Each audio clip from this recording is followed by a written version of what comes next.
till shade is gone, till water is gone, into the shadow with teeth bared, screaming defiance with the last breath, to spit in Sightblinder's eye on the last day. by my honor and the light.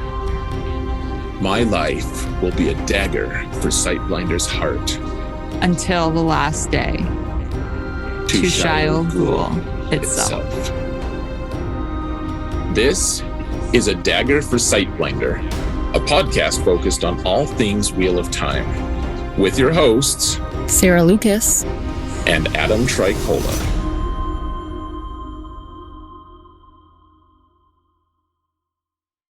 Hello, everyone, and welcome to A Dagger for Sightblinder. May you find shade this day.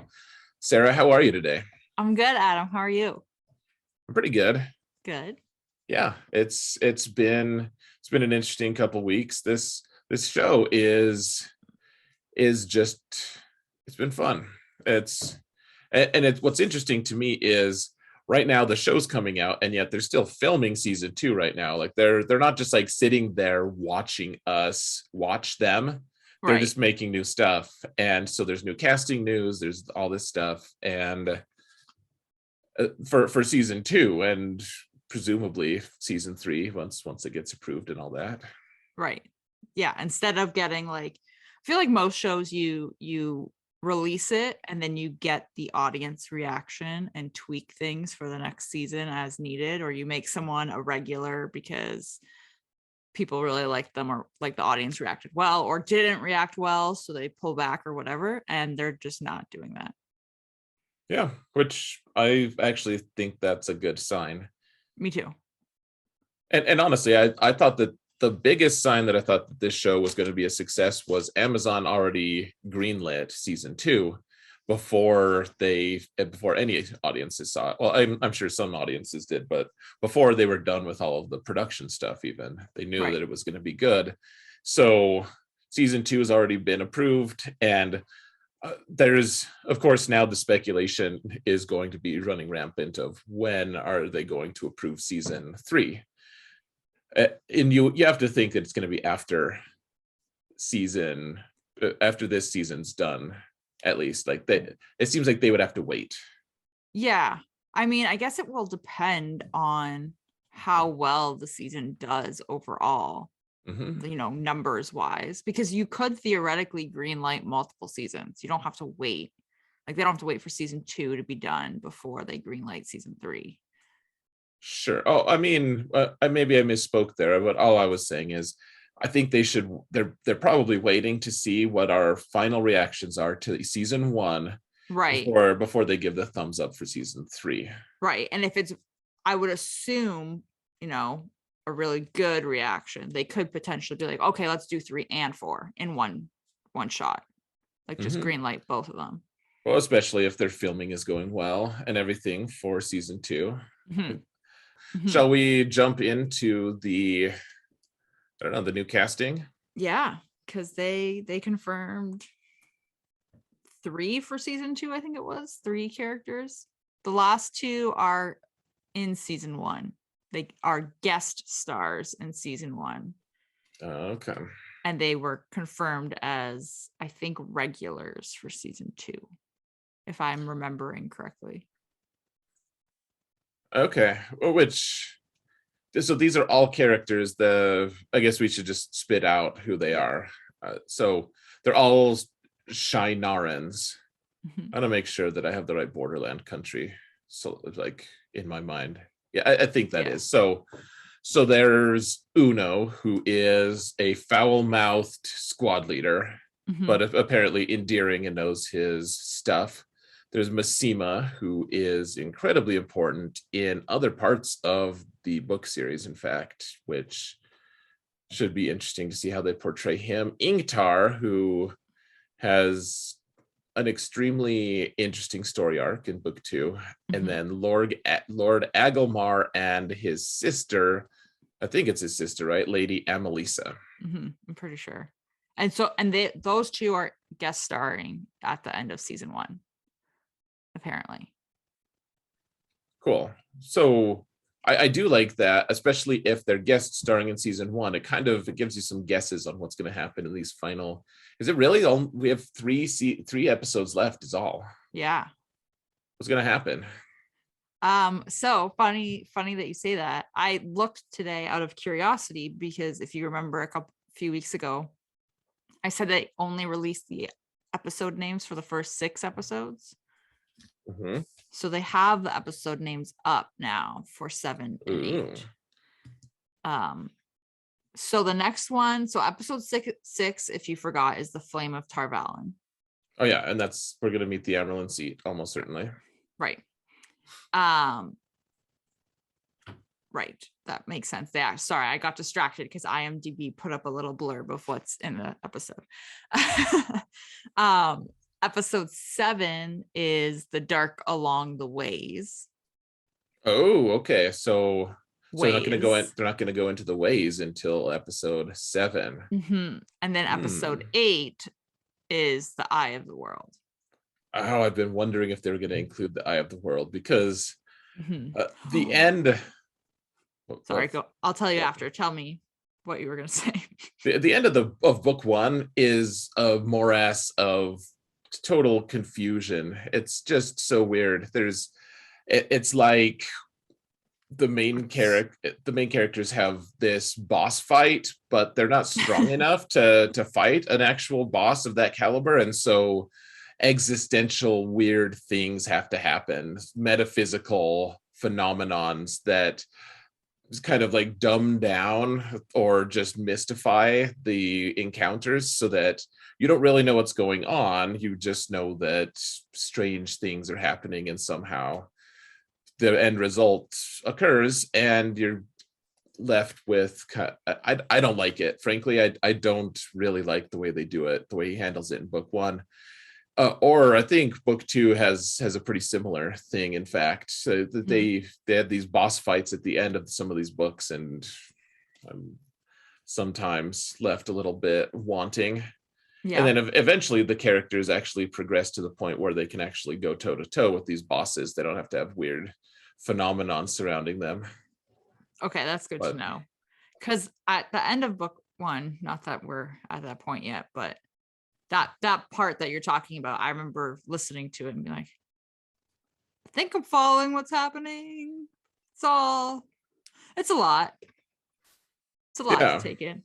So. Yeah, I've never really been a fan of that. And so he got away from it eventually. I think he probably realized that it was not working that well for him. Or maybe he was just fine with it. I have no idea. I don't know, but I've just wondered if they were going to skip the Eye of the World, because it's the thing about it is in the series itself, they're looking for things to cut out. And I don't really think that from my uneducated, my peasant's point of view, it seems to me that storyline, I guess there's one really important thing, one item they recover there at the Eye of the World that's incredibly important, but it just doesn't seem like they need to go there.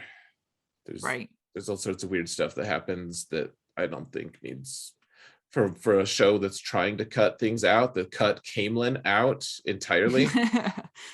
All of it. Right. For a show that cut out such a huge part of the show of the book that they just had to say 1 month later. Yep. Yeah.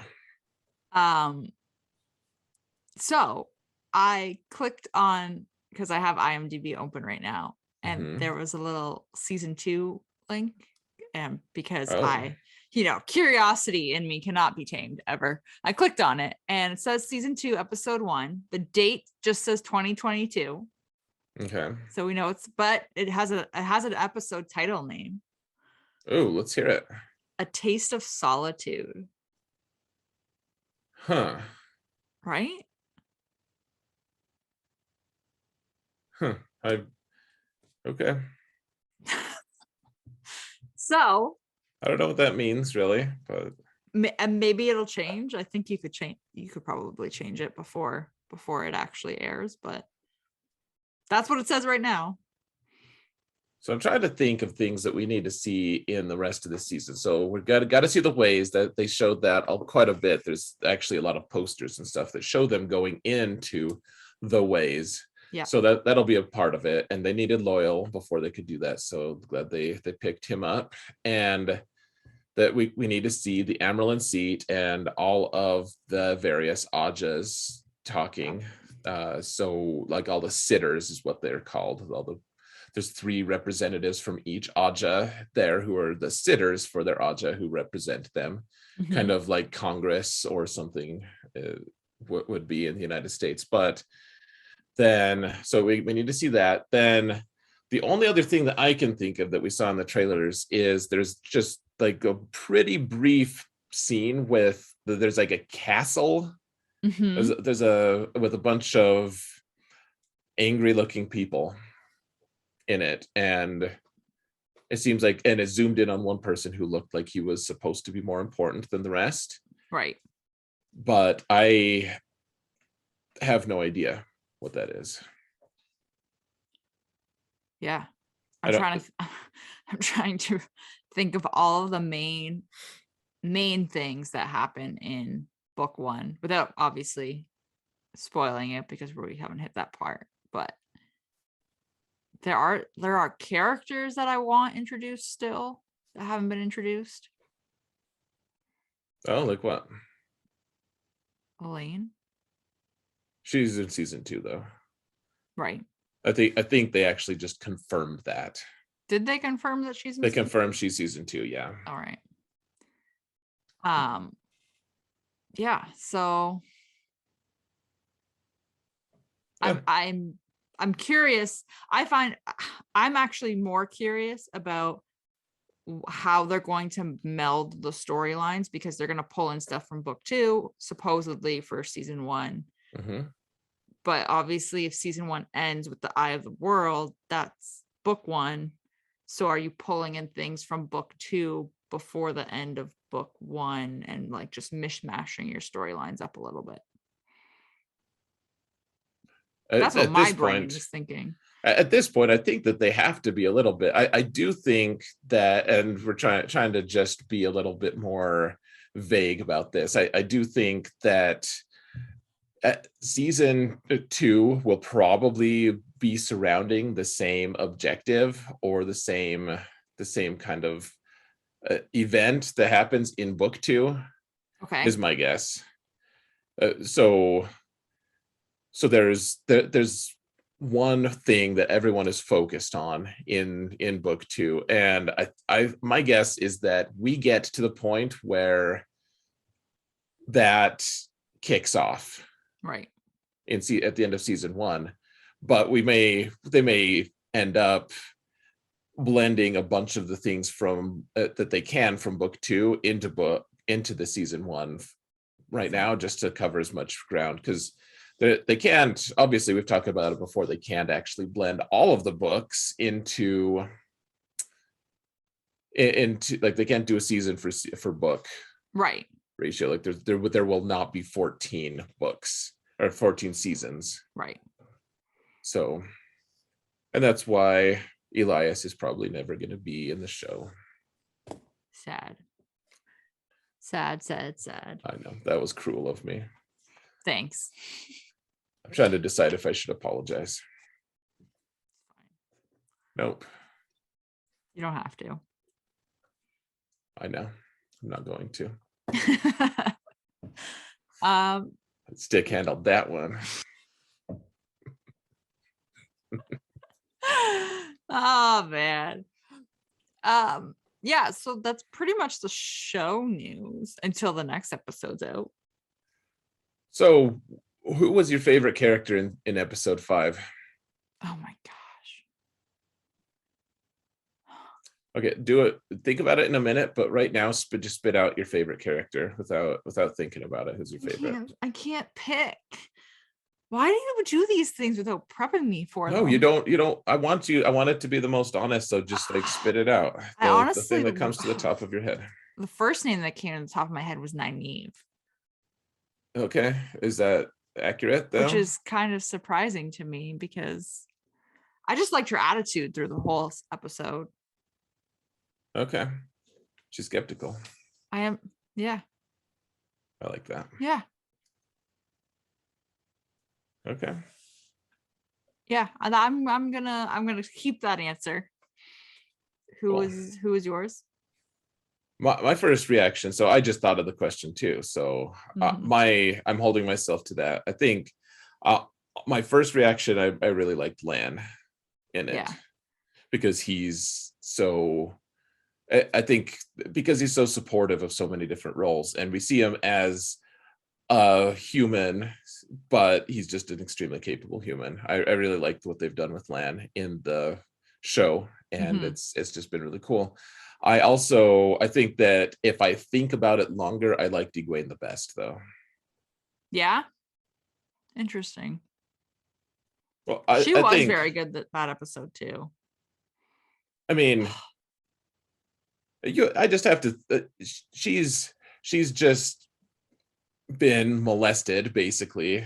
They just take all of her clothes off and brush her down like an animal, and dress her like she's a little doll, and then slice up her friend and threaten her with death for some reason. And at the end of the day, she's just defiant and strong. She's bends but doesn't break. I find a lot to admire in her attitude and poise in that situation, considering what she's gone through already and how traumatic that must be. And she's still able to spit in Sightblinder's eye. Just nice. Well said. Yeah. See, the more I think of, I can't dwell on this, because the more I think about it, the more I'm gonna want to change my answer. So I can't dwell. So Nynaeve was your initial just knee-jerk reaction, and then who's your, if upon further contemplation, who is it? Because that was me. Lan. Then Lan is good. Egwene is good. Loyal was spot on. He had a very limited part, but he was he did just about as perfect as you would hope for. As you could hope. You don't take too long. Yeah, no, I can't. I'm gonna sit here and stew on it. So okay, let's not then. But I really enjoy. I'm always a character driven person. That's why I love this show, or this book series. It's got a plot, obviously, and it kind of just plods on. A lot of people find frustration in that it doesn't seem to be getting closer to the end point, and that's why people stop reading it. And I get that you lose momentum, but I never did, because the excellent writing never stops. All the characters and their various foibles and frustrations and everything are very well documented and really well clearly defined, and that's what I always find interesting, is the character part of things. And so that's why I always want to say, who's your favorite? What was your favorite? Because that's what I'm always thinking. I just like different points in the different character arcs, and seeing Egwene here was just really cool. It was refreshing to see Egwene here, because it was a very different Egwene than what I remembered in the book. Yeah, she takes a lot longer to get strong in the books, for sure. And so, and I did like how they said, you can't break her. You can't break her. It's just, and then they said that, and then she proved them right, even though she didn't know she was on the stage, so to speak. She was like, you know what? I'm not going to break here either. Yeah. Like, screw you guys. I'm not breaking. Yeah. Oh, it's a good episode. It was. I hope season 6 will be the same. Yeah. Now I have to, think of these things in the back of my mind for when you jump out at me. Yeah. Don't. There's never a moment of rest. No. You're never safe. No. All right. Do you want to move into the book stuff? Because we have 5 chapters to talk about. Oh yeah. You know what we didn't do at the very start? We didn't plug all of our random stuff. Oh. I think that's probably my fault, but it's fine. You can do it now. Oh, thanks. Transition. Yeah. Okay, so folks, we normally we do this at the start, but there are a lot of things we can do to support the show that don't even cost any money at all. In fact, I don't think there's a way for us to monetize it yet. At some point, maybe we'll try to do something like that if there's kind of some more support. But right now, if we're just trying to get this out there, and we're getting more and more downloads, it's wonderful. So let your friends know that our podcast exists, please, and have them tell their friends, etc. And otherwise, all you have to do to support us, you can on PodBean.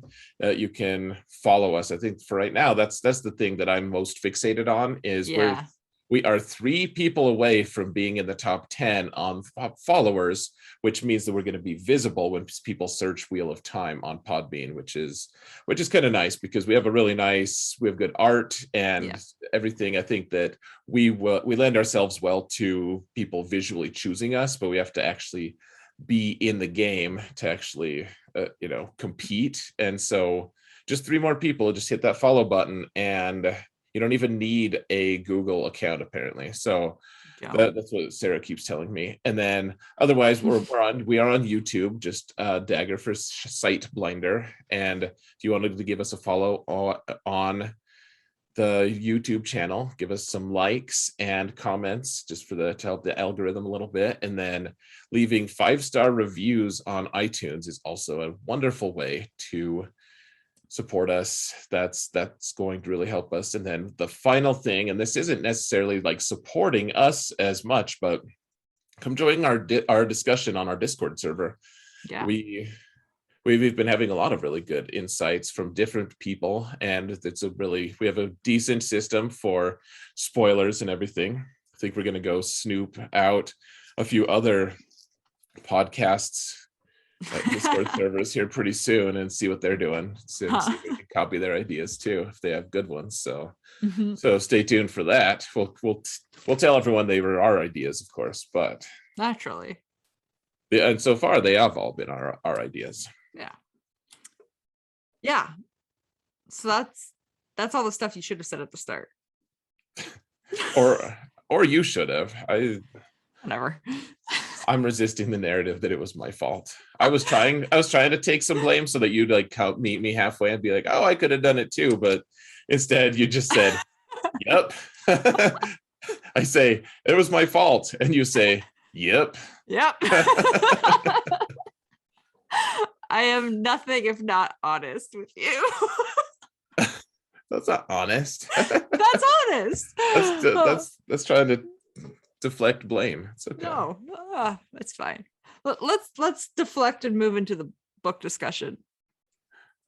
If we must, why not? So, I guess spoiler alert if you haven't read these parts of the book of Eye of the World. We're gonna do 5 chapters because we can, I think, move things along at a clip. We're lagging behind a little. So I was thinking we'd go through chapters 28 to 32. Okay. Cool. It's so cool. Cool. So I love that you didn't wait for me to approve. You kept going. You said cool, and then before I said anything, you said okay. I mean, I've already decided. Yeah, I just feel like you don't care what I think is cool or not. Narrator. She didn't. So I've already decided. And yeah, so let's start at chapter 28. So this is Footprints in the Air. Out of the 5 chapters we're going over, this is the only one that has Nynaeve, Moraine, and Lan in it. Because it's all about them. And there isn't anything that is super, in my opinion, you can tell me if I'm wrong, earth-shattering or crazy important. I feel like in this chapter, they get to White Bridge. Obviously, everyone has gone at this point. Like Matt and Rand and Tom have left. They're actually in the same inn as Matt and Rand were in, which is kind of a nice little nod. But they learn about the Murdral being there. they want to go. Moraine wants to go and find. She wants to go north, if I remember right. And she wants to look for one. She doesn't know which one. I remember this because Nynaeve was all huffy that they weren't going to go look for the other two when those were the two that she could easily track, I think, if I'm remembering right. So it had to do with the coin. Yeah, so right now Moraine only has one link. Only one of the boys has the original coin. Right. And it's Perrin. Yeah. But they don't necessarily, she doesn't know which boy it is. She just knows it's one of them. And I think that at Whitebridge, they heard about Mat and Rand. And so Nynaeve wanted to chase after them. But Moraine can't actually get to them. Yeah. She doesn't know how to, she wouldn't be able to go directly to them. So she wants to, she says, I think what she says essentially is, I have to help the one I can help. The one I can. Exactly. Exactly. Like she knows how to help him or how to get to him to help him, whoever it ends up being. I just found it interesting because it's another little bit of interaction where Nynaeve and Moraine are butting heads. Sure. So, yeah, I like this because I really enjoy the chapters of Moraine and Lan traveling. They get to a new village and they always have a thing worked out. Sometimes they're known, sometimes they're not, but they have such a smooth operation of Lan is her dutiful whatever. He's a soldier, he's a companion, clearly not her servant, but he's the one who goes and makes arrangements at the inn, usually, unless they both recognize that she's going to be more effective there. But then they both go and get information there various ways. And Nynaeve, whenever they have a friend with them, a visitor, that person always ends up looking so foolish and awkward because those two are so good at what they do. Yeah. And they're so used to it. They have such a good, easy give and take that, and an approach to things that the person who, in this case, it's Nynaeve, she just looks churlish and naive, and it's an interesting thing to see Nynaeve kind of out of her depth there, while Lan and Moraine just have it smooth. Yeah, it was, and I mean, the whole vibe I got from Nynaeve here is she's still not trusting. She's tagging along for this. The only reason she is tagging along with them is because she wants to find the rest of the Emmons Fielders. That's the only reason. But I mean, interestingly enough, Lan, like you're speaking, I find this interesting because you're speaking about how so in tune Lan and Moraine are with each other when they go to these new towns, and Lan wants Nynaeve to go home before she gets hurt, like to go back to Emmons Field, just kind of like get out of here. And Moraine's like, no, like she's coming to White Tower, whether or not she wants to go to the White Tower, she's going to the White Tower. Yeah.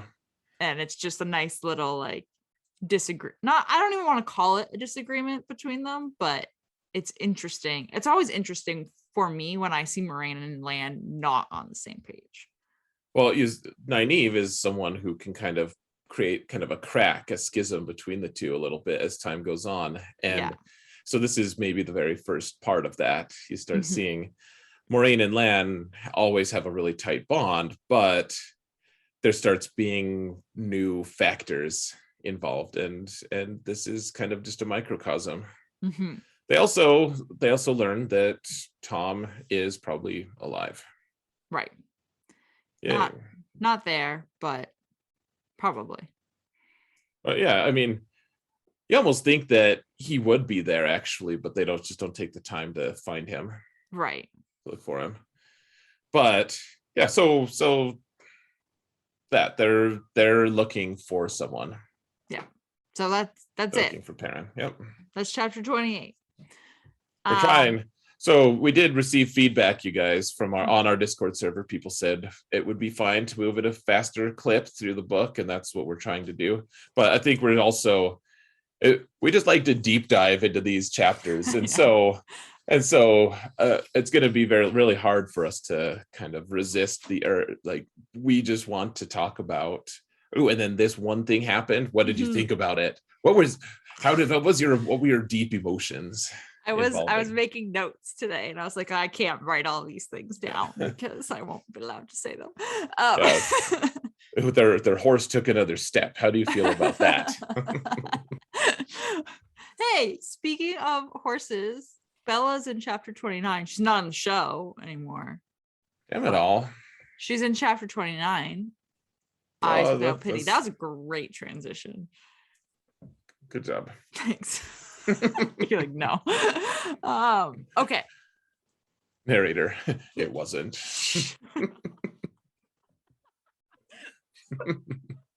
Oh man. Okay, so chapter 29, Eyes Without Pity.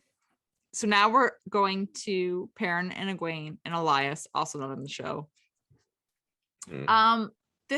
This chapter also isn't super crazy. I mean, basically they're just moving across the train. They're just going. They're still traveling. This one's creepy. It's creepy because they're traveling. They're trying to stay hidden from flocks of ravens, which are actually, fun fact, called an unkindness, not flocks, but unkindness of ravens. Really, that's the official name for them? Yes, it's an unkindness of ravens. As in a murder of crows and unkindness of... Yes. Who comes up with this? I don't know, but now you know. I like murder of crows. An unkindness. Unkindness of ravens. It's not a flock. I object. That's stupid. That's stupid. They're doing us an unkindness by giving us stupid names for things. Are you kidding me? That's annoying. I have to just wave my unkindness flag. That's so stupid. Boy. I regret bringing this up. I regret reacting so harshly to such a stupid thing. So there's this unkindness of ravens, circling around them, following them. And they're it takes so long. Unkindness, flock. Let it go, Adam. Just let it go. Okay, so if it's in a different language, like, does it translate? You go into Spanish, you say, I don't even know what unkindness would be in Spanish, but does murder of crows translate in other languages? We're derailing hard. You started it. You're materially adding to the length of this podcast by saying unkindness instead of flock. So there are ravens. Let's call it a group of ravens. There's a group of ravens. And they're trying to remain unseen. Mm-hmm. And because for those who don't remember, ravens are apparently like the Dark One's eyes. They are. Mm-hmm. So not good.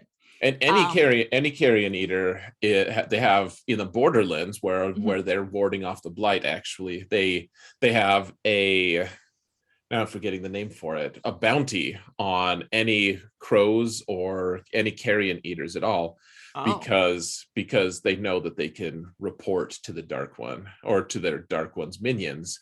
They are spies. They actually literally do work for the Dark. They work for the Dark One. He's their supervisor. Oh man. I feel like supervisor fits better than unkindness here, but no. We can. No. Anyways, so they're not supposedly the Dark One's eyes. This is actually a deeply disturbing part, because they're not only just looking for Perrin, Egwene, and Elias, they're also just killing. Yeah, I was going to say everything. There is a moment in this chapter where and this is important because this ties back to the show with Perrin's wife and hating his axe and all of this. So this is the chapter where Perrin kind of realizes when he sees the ravens just destroying and killing animals, he realizes like what would happen if the ravens attacked them and attacked Egwene. Oh, this is an important moment. Yeah, this is when he has like that initial thought of he could just kill Egwene instead. Yeah, this is where he decides to hate the axe. Actually, Yeah. this is a pivotal moment for Perrin where yeah, I forgot that this is it, but he decides that there's a moment that he thinks they're going to catch him, and he thinks, it oh, would be I can't protect her. There's no way. If they find us, then we're just dead. But I can give her the kindness of a quick death. right. And so I'll just kill her if they catch us. And yeah, exactly. And then he hates himself for it, and the internal Perrin, and he eventually, I don't know if it's in this episode or not, but he eventually spits it out to Elias, and Elias tells him that that's an honorable thing. That's awesome. You should hate the axe anyways, because you shouldn't be thinking it. The second you learn to love the axe, this is the second you should get rid of it. But the fact that you despise yourself for wanting to solve problems with it is probably reason enough to keep it around in the first place. Well, he says it is in this chapter. He says that because he hates it, I think he says he'll be more careful with it or something along those lines. Like he'll be wiser with his decisions to use it, essentially. Yeah, it's pretty cool, I think. Yeah, I mean, this chapter is basically them running across this terrain. You know, Perrin is communicating with the wolves, so Egwene's realized he's able to communicate with the wolves. All these like little things. The big thing I think is the axe, like you mentioned. But they do end up going into a steading for safety, since the Dark Friends can't. All of these, ravens, not crows, ravens, could theoretically not follow them. But Elias does point out when they're going there that humans can go there. Yes. It doesn't matter if you're good or bad. If you're a douche or not. Yeah. Stroll on in. Yeah, get on in there. Yeah. I think, okay, so the one other thing I liked about this chapter, I know we're trying to be brief about all of them, but I really enjoyed, and they've done it a couple other times, Egwene is good with a sling. Yes, that's right. Oh, yes, that's right. I forgot to mention that. So they do try to, because there is a raven that spots them, so they really, really try to rush. Right. Well, so and then as they're being pursued, it's this whole awkward hide and chase scene until they get to the steading situation. And so Perrin and Egwene actually do something that Elias can't. He doesn't have a sling. He doesn't have a ranged weapon. And so every time there's a straggler, they need to keep moving. That when the flock is the group, the compilation are the plural ravens are the plurality. There we go. Every time the majority of them are gone, there still are sometimes stragglers, and so they're both able to take them down with their slings. And I really liked that they find a way to kind of be useful. Finally, they're starting to realize that it's not just Elias who's going to save them. It's they actually have some agency in this as well. And it's one of those moments where Perrin is making big choices here. He's making decisions on I'm not going to just let Elias try to kill Egwene or whatever to protect her. I have to do it myself, and I have to kill the ravens myself. And Egwene's doing the same thing. They're even as Elias is guiding them, they're still making important decisions. Totally.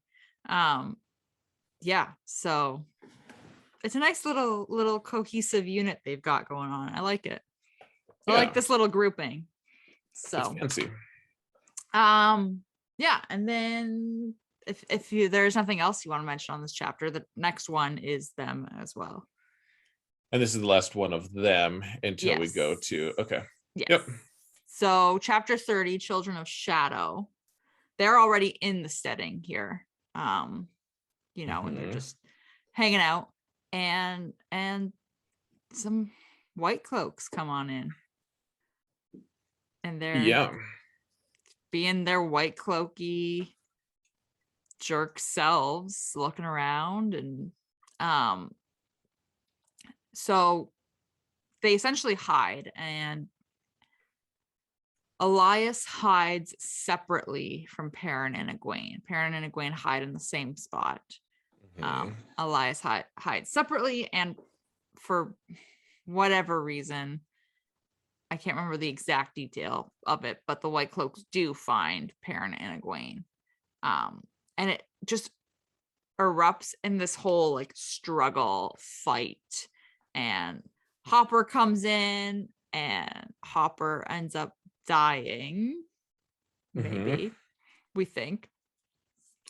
And Perrin feels it, which is just, that was really heartbreaking, by the way, to listen to. Like that sucked. But he essentially, something in him just snaps. And I took it as he essentially just blacked out. And they wake up and they have been captured, and they're in this like white cloak enemy camp. Yeah, the White Cloaks tell him, you have to come out, and Hopper comes in, and the wolves are harrying the White Cloaks. This is actually very reminiscent. This is, I would say that this is actually very similar to, and I'm sure they designed it like this, to episode 5 of the show, where the wolves are just tearing White Cloaks apart, and it's kind of like this really weird all-out war between the two of them. And I thought it was so interesting because they're in the middle of absolutely nowhere, and there's all these groups still there just trying to get from one place to another. So we have the wolves and Elias, and then obviously Perrin and Egwene happen to be there. But then the traveling people, they're not that far away, and they're all what, 100 miles or maybe less than that, but tons of miles away from any civilization. And so there's, and where men are, there's going to be war, I guess. That's kind of they're just killing each other. And Perrin and Egwene, they're spotted by the White Cloaks, and then Perrin gets super pissed off, and we don't know what happens.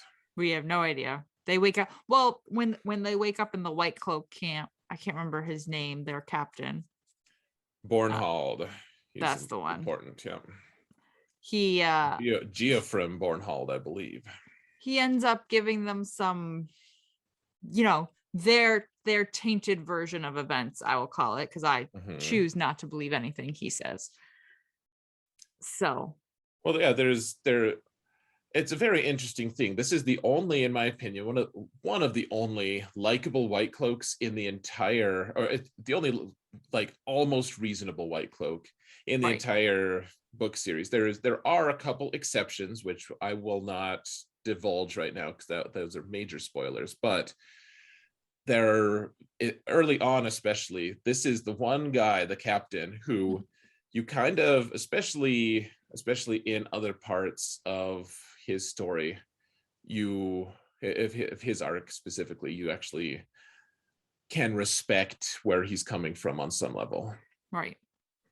And yet he trusts and thinks that the soldier who's lying to him about stuff, Child Buyer, is somehow this guy who I do kind of respect, what Captain White Cloak, and yet he's got his second is just not reliable. He just lies about things. He is incompetent on some levels, and he's like, good soldier. I don't like either of them, so okay, well, that's good to know that you're just going to be biased, but I am going to be biased. I am. Okay.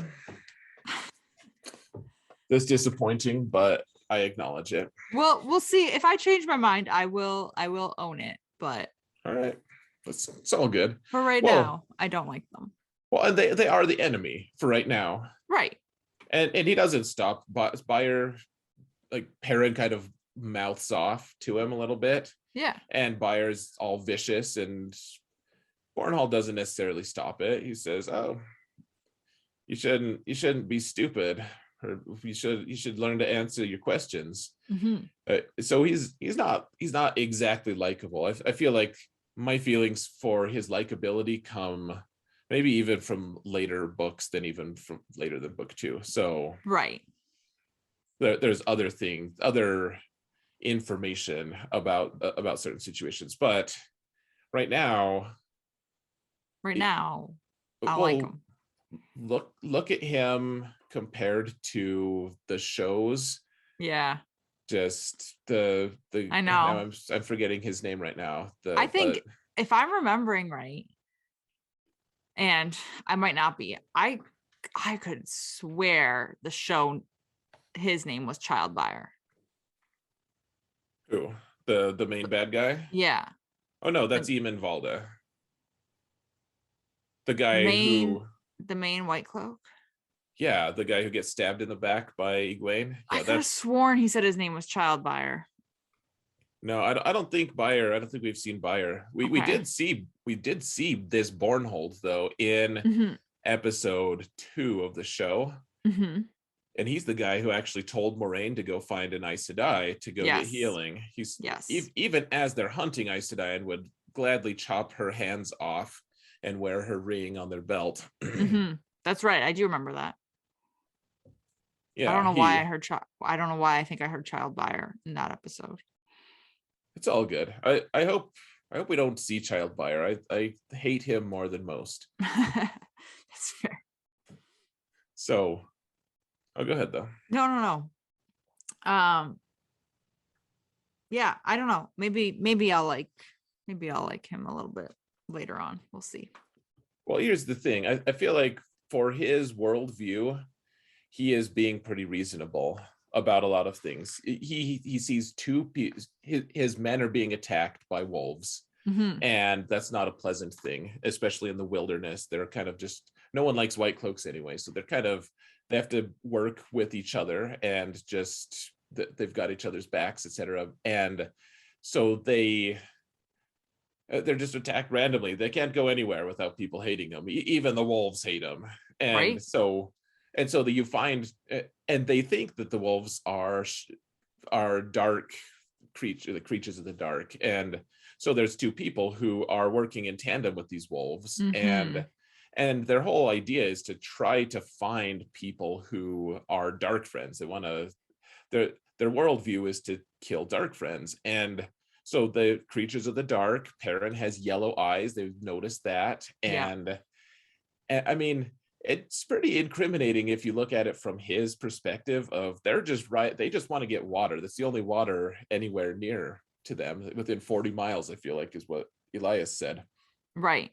And so they're attacked. That they weren't just attacking the wolves. I don't think maybe they were, but one way or another, They're they attacked. capture some people, and then some bumpkins who they don't know who they are.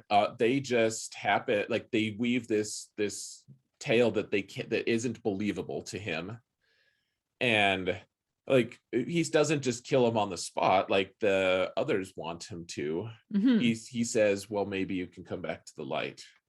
Right. Because he ends up saying that they'll let Egwene go, Right. but not Perrin. But at the same time, I mean, he doesn't just kill him on the spot. He wants to have a trial and have a whole doing things properly. And Child Buyer's just, he's manipulative. He wants to just kill them, be done with it, and move on. Right. Because he's fueled by emotion and fervor and whatever other things.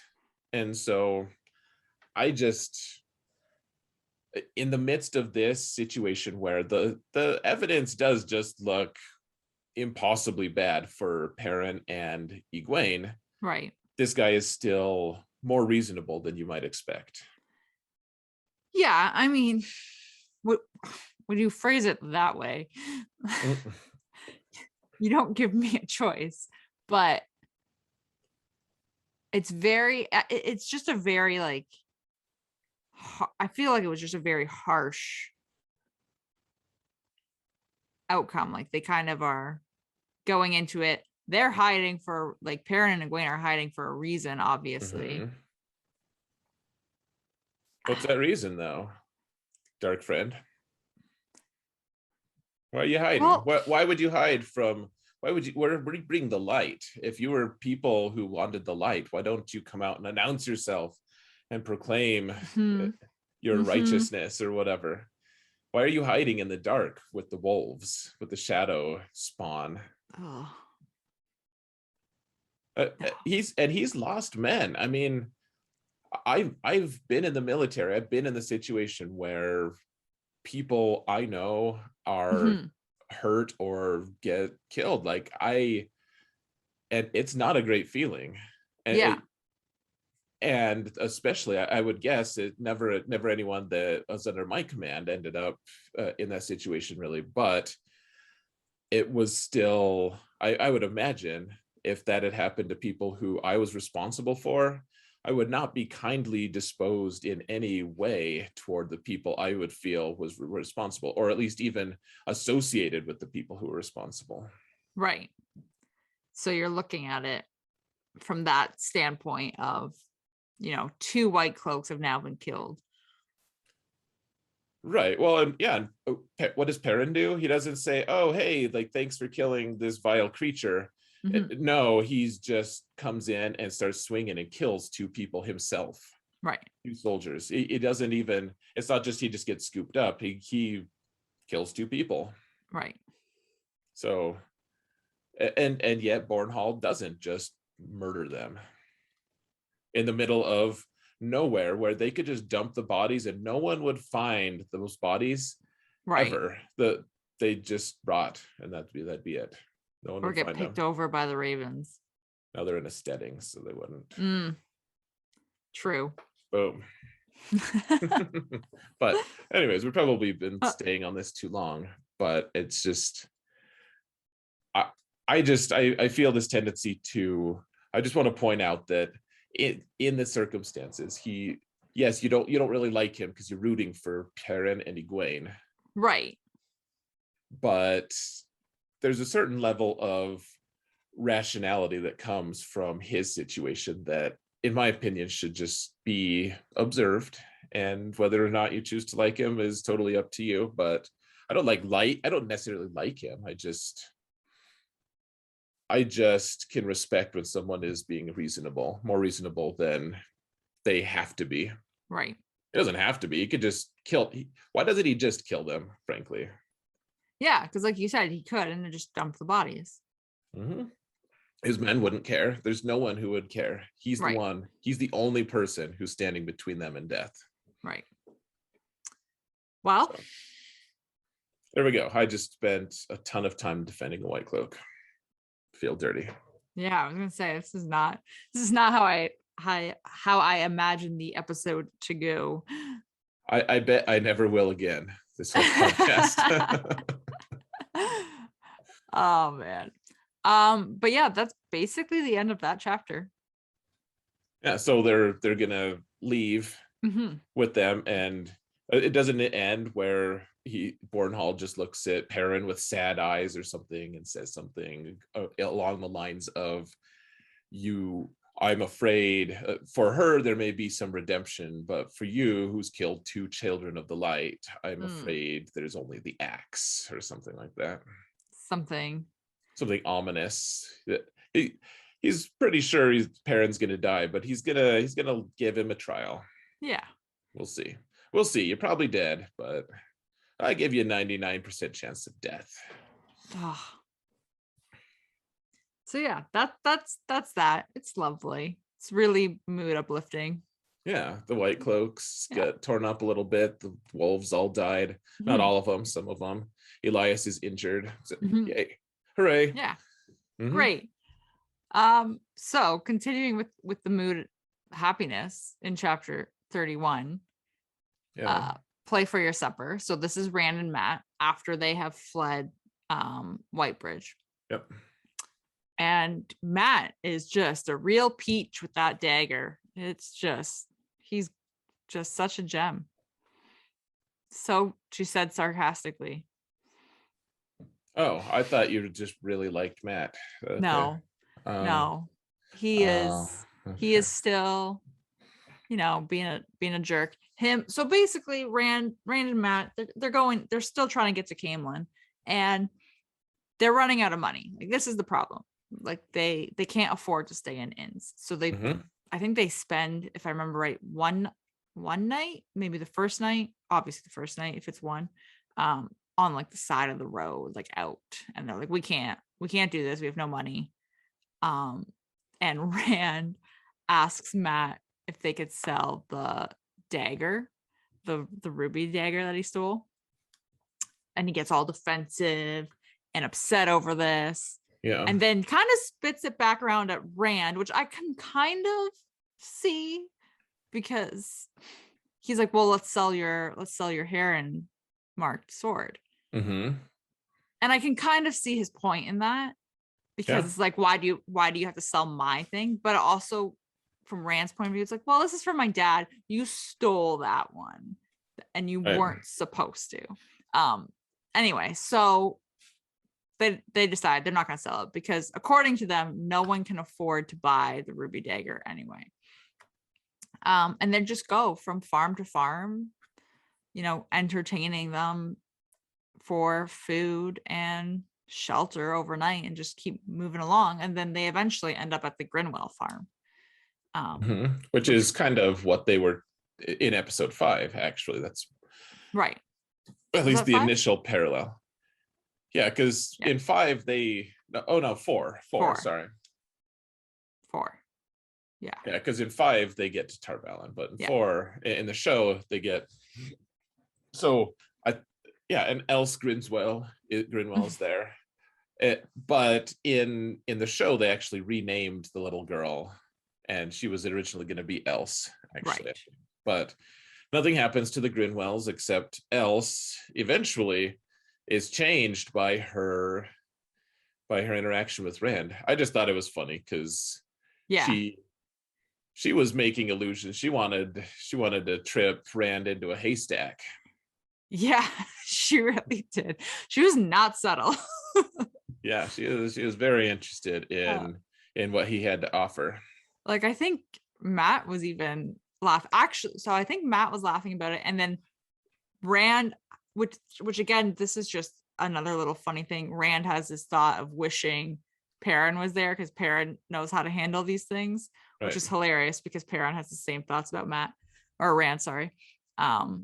So it's just a Mm-hmm. nice little back and forth there. But Yeah. yeah, nothing bad happens. They just learn that, they can probably play music and jug, because this Grinwell farm is where Rand takes out the flute and plays the Mm-hmm. flute. So they figure out, they can probably go to inns and play at inns for food and board, like Tom had taught them. It was like he Right. knew what he was doing. Yeah, Farmer Grinwell said at the end of it, didn't he say something like, that's more entertainment than I would expect to receive if I went and spent the night at a tavern or something like that. Yeah, and that's yeah, exactly. And that's how they get this idea in their head, which is wild, because Tom taught you this stuff. Right. And the whole time they didn't even consider selling Tom's harp, Oh which, yeah. or lute or whatever it is. They have it because he just happened to be carrying it when Tom pushed him out and pushed him away and attacked the Myrtle. So they're also not selling that. But yeah, it's cool. That's how they do it. So That's it. and that's basically going into the next chapter as well, right? Yeah. So chapter 32, Four Kings in Shadow, still with Matt and Rand. They end up in Four Kings. So as they're making their way through this town, all of the inns already have entertainers. So none of the innkeepers they don't care. They're like, we're good. We're full. We've got entertainers. Doesn't matter. So they end up at this last inn, where the innkeeper is skinny, Rand notes, which he thinks could be a bad sign, because he's never seen a skinny innkeeper before. There's no crowd. They're kind of rude. It's just this whole not good vibe. And they finally are like, hey, like, we'll bring you a crowd though. Like, we don't want to pay for our food. We will, give us Right. some food, let us sleep here, and we'll be on our way, but we'll bring you a crowd. And he agrees. This was the first time in the whole book so far that I genuinely felt uncomfortable for Rand and Matt. Like, Yeah. I have been reading the book and knowing that bad things are going to happen, and you're watching bad things happen. And you're like, oh, this is awful. And you get upset and like, whatever. This was the first time where I was like, I feel so uncomfortable right now and concerned about this. And it was just like it was grungy. That, like, there's no other way to describe it. It was just pure grunge from this inn and innkeeper and everything here. I just didn't. You really don't think there's another way to describe it? Like, it has to be grunge? It has to be grunge. Okay. So I'm just checking. You can describe it another way. I'm going to choose to describe it as grunge. No, I have to say grunge. You're right. It's just grunge because that's the only choice.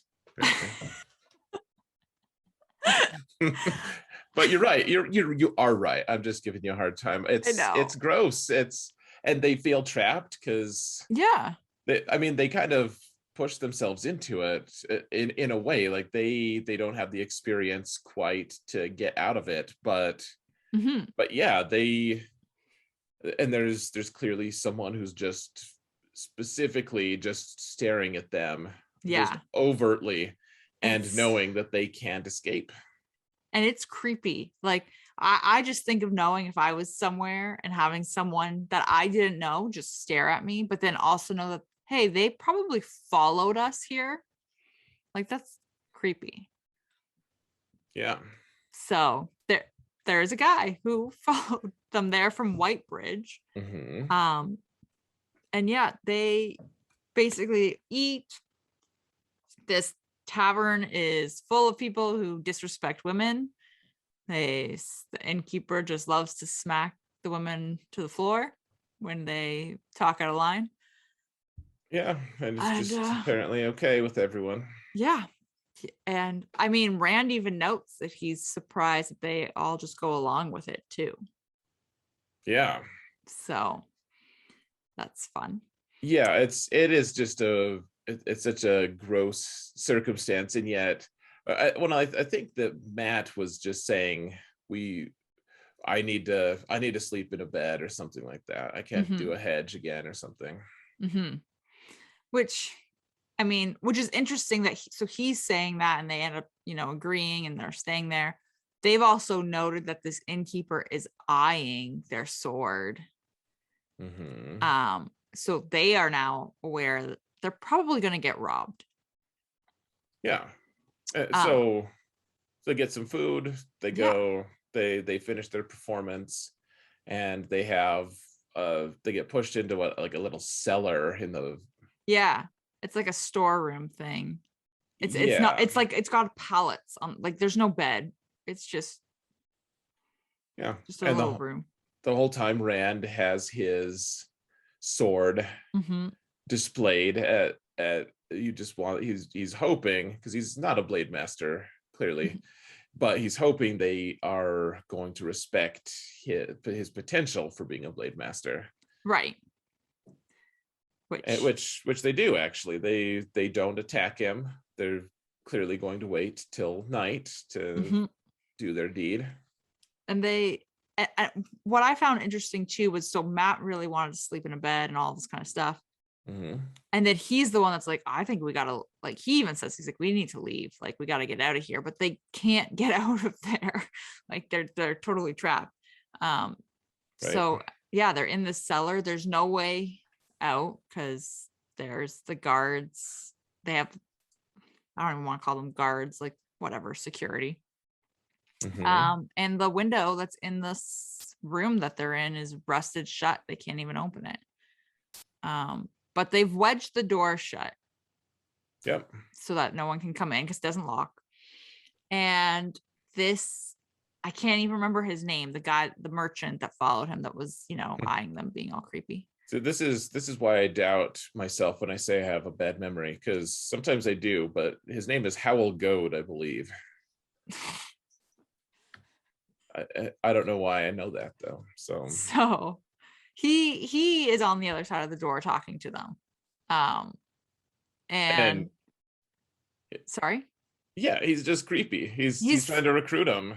Yeah, he like fully identifies himself as like, he's like, yeah, I'm a dark friend.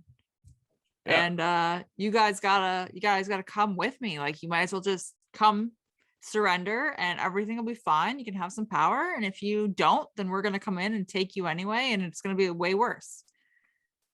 Yeah, and they're getting desperate. Rand is feeling trapped. He doesn't know what to do. And somehow after Rand feeling very stuck and needing to find a way out of there. Yep. It gets by happenstance. By happenstance, in that exact spot, lightning strikes. Yep, and doesn't kill them, but kills and hurts a bunch of the dark friends who are. There's like a little window in the storeroom, and the window's finally busted open, and there were people waiting to grab them if they did try to get out that way. Those people are incapacitated. Everyone else is just hurt and whatever, and they can escape. Matt is blinded. Yeah. But they're fine for the most part. Yeah, and they escape, and they look. I remember they looked back and they didn't know who was standing there, but whether it was the innkeeper or the Howl Goat or whoever, someone's standing there and probably shaking their fist at the sky. Yeah, I'll get you next time. And they escape. Yay! So lucky lightning. Hooray. Happy lightning.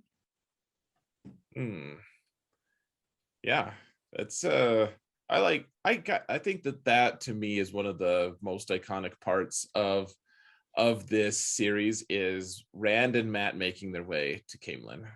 Yeah, I really like all of their various, and none of them are that exciting or interesting, and but they take care of each other and they work together to find solutions. And there's some other things going on in the background, like the lightning, but it's kind of fun to see them. Okay, we left because we thought that these people were going to take care of us, and then we escape with other people, and Tom is trying to take care of them, and then he's gone, and then what do they do?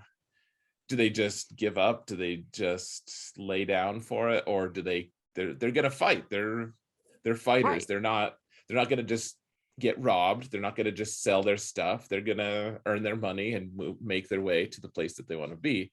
They're gonna move toward their objective, and there's a lot to admire about that. Well, and that's exactly it. Like, they easily could turn around and go home, but they don't. So yeah, and this segment of the podcast, it's good to see the various Emmond Fielders taking some ownership of their lives.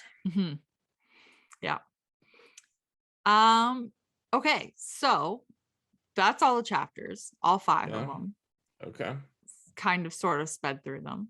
We did. So do we want to do our Mac? Yeah. Who's the Mac? I don't know. I actually the most annoying character. I actually struggled so hard thinking of who I would find annoying out of all of these chapters. Other than like the White Cloaks, because they're the bad guys. Sure. And yeah, like Child Buyer is kind of more than just a faceless bad guy, but he's too easy. We can't pick him. Right. That's like somebody picking Narg, apparently. Yeah, who picks Narg? Yeah. Matt's attitude is still annoying. And like, his attitude is annoying because he's just getting worse, but I also find that he is ping-ponging like crazy. He is so negative at one point and paranoid, and then he's all on board for doing what Rand wants to do, and then he's just completely against it, and then he's on board again, and it's very frustrating to keep up with Matt. I've made up my mind, so I'm waiting for you. Of course you have.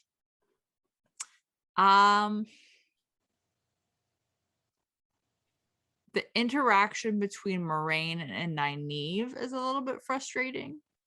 Okay. Just because I feel like there should be more information being shared between them, and there isn't.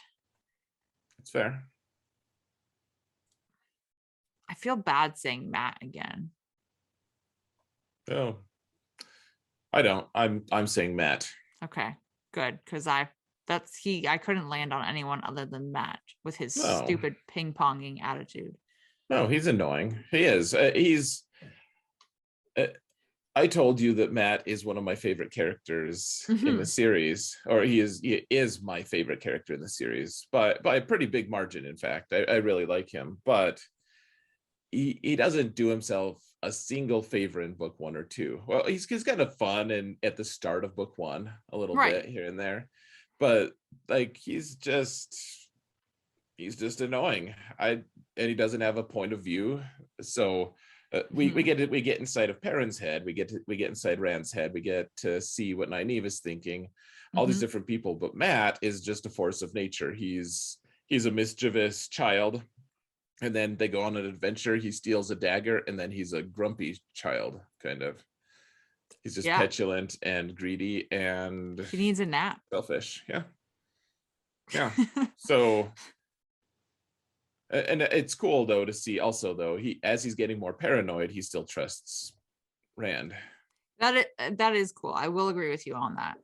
But yeah, he's still annoying though. So yeah, I think Matt's earned it. All right. He's the Mac. Matt's the Mac again. I know. Thank goodness Egwene isn't. she's calming down a little bit. A little bit. All right. I think that's it. All right. But it's a good one. I think we did good. I think it was fun to discuss. We probably over discussed these things.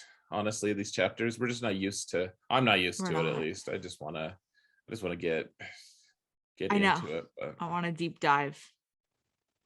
Yeah, this is good though. So they're making progress toward Caemlyn, and the next set of episodes will be pretty interesting, I think, or the next set of chapters will be interesting too, because we have more confrontation with White Cloaks and Nynaeve and Lan interacting. And I think we might meet Loyal potentially. Yes, I think that's coming up. It might not be the next. Might not be our next. No. It is. I already made notes on the next ones. Oh, wow, you're fancy. I was, I had time today to make notes, so I did. Excellent. So what else is there, Sarah?